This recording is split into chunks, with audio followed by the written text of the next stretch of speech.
নমস্কার। কৃষ্ণ কথামৃতের পক্ষ থেকে আন্তরিক শুভেচ্ছা ও অভিনন্দন জানিয়ে আমি আজ কৃষ্ণ কথায় আমি আপনাদের সম্মুখে আমরা যে ৪টি যুগ আছে এই যুগ সম্পর্কে আমি একটু আলোচনা করব। আমরা জানি যে সনাতন ধর্মের ৪টি যুগের কথা এখানে বলা হয়েছে: সত্য, ত্রেতা, দ্বাপার ও কলি। এই ৪টি যুগ আবার ধর্মের ৪টি স্তম্ভ আছে। এই ৪টি যুগ এই ৪টি স্তম্ভের উপর দাঁড়িয়ে, যেরকম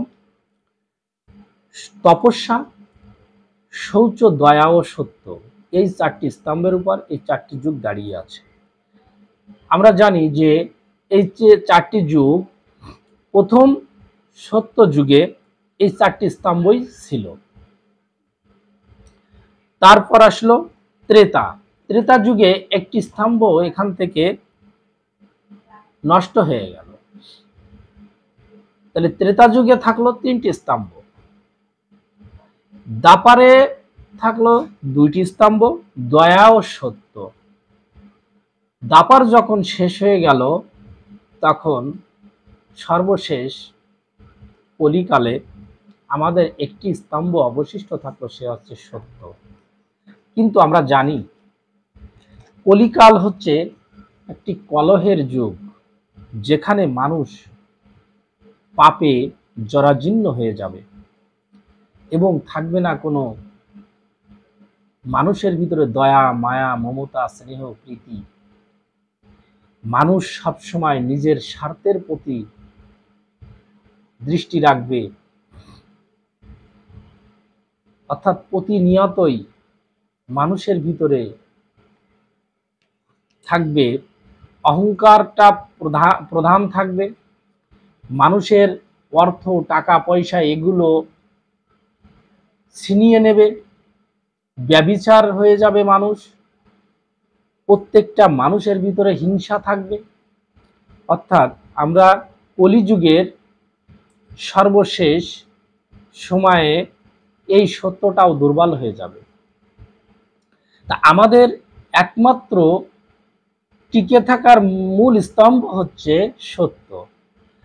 এখানে স্বামী বিবেকানন্দ বলেছেন, সত্যকেই প্রাধান্য দিয়ে, যে সত্যের জন্য সবকিছুই ত্যাগ করতে পারি, কিন্তু কোনো কিছুর বিনিময়ে আমি সত্যকে ত্যাগ করতে পারি না।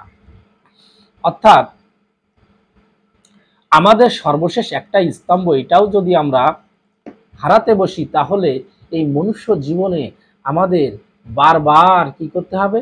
ওই জন্ম মৃত্যু চক্রে ঘুরতে হবে।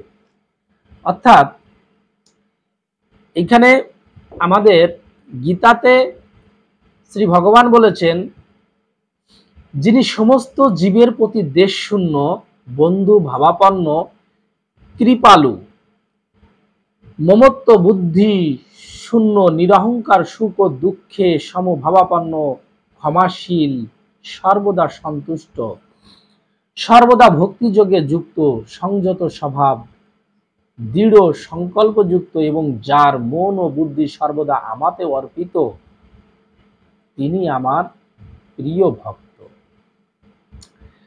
অর্থাৎ আমাদের এই যে কলির কবল থেকে মুক্ত হতে গেলে ভগবান এখানে সুন্দর করে বুঝিয়ে দিয়েছেন যে আমাদের কেমন হওয়া উচিত। আমাদের দয়া, মায়া, ক্ষমা, কলহ না করা, সবার প্রতি বন্ধুত্ব ভাবাপন্ন দৃষ্টি দিয়ে আমাদের চলা, এই যে সহজ কথা দিয়ে উনি আমাদের বুঝিয়েছেন।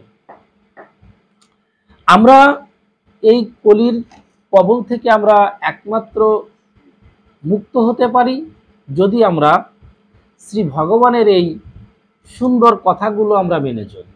নতুবা আমরা এই প্রতিনিয়ত সংসার রূপ দাবানলে জর্জরিত হয়ে যাব। আমাদের দেখেন, প্রত্যেকটা মানুষ কিন্তু বিভিন্ন রকমের সমস্যায় জর্জরিত। অর্থ, টাকা পয়সা, রোগ শোক, তারপর বিভিন্ন রকমের পারিপার্শ্বিক যে সমস্যা প্রতিনিয়ত লেগেই থাকে। তাই আমাদের একমাত্র মানে কাজে কর্মে প্রত্যেকটা ক্ষেত্রে আমরা যদি আমার প্রাণ গোবিন্দের কথা মতো চলতে পারি, তাহলে মনে হয় এই কলির কবল থেকে আমরা কিছুটা নিষ্কৃতি পেতে পারি। তাই আসুন আমরা সবাই এক হয়ে কৃষ্ণ কথা শ্রবণ করি, কৃষ্ণের কথা মতো আমরা চলি, তাহলে আমাদের জীবনটা আমরা সুন্দরভাবে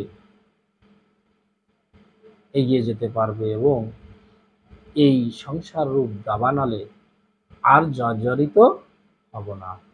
আমি আজ এই পর্যন্তই। সকলকে আবারও নমস্কার জানিয়ে আমি আমার সংক্ষিপ্ত কথা এখানে শেষ করছি। নমস্কার সকলকে।